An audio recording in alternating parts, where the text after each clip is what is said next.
Manggugay sakyanan, ikaw po ang nag-repair, at least nahibalo ka unsay diferensya.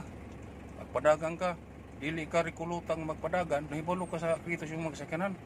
Kung na diferensya imong sakyanan, for example brake, imo lang gayon mayuman, kontrolado po di mo pag-brake. Kung man mo makayag repair, so nahibalo man ka nga nimbugsit, tunog po sa brake, kanang inanay nga dili binala sa ubas, kaya nahibalo ka nga na diferensya. Imo po nang gi-repair, nahibalo po ko sa kalidad ana.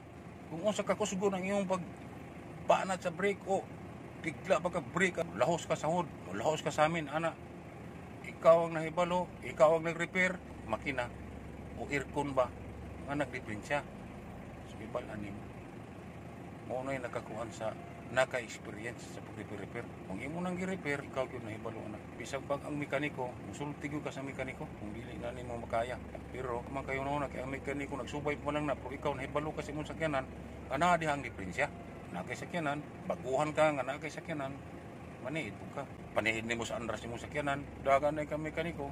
Usay mga mekaniko puno silang mga siyap, nalangay imong sakyanan, gamay ra kay diferensya. Napundre lang dai suga, naputol lang dai wire dito sa imong biyahe nga tag-as kay biyahe nimo layo. Tatad lang dai sa batsi na imong wire na putol na o napanit na imong subayon. Ana.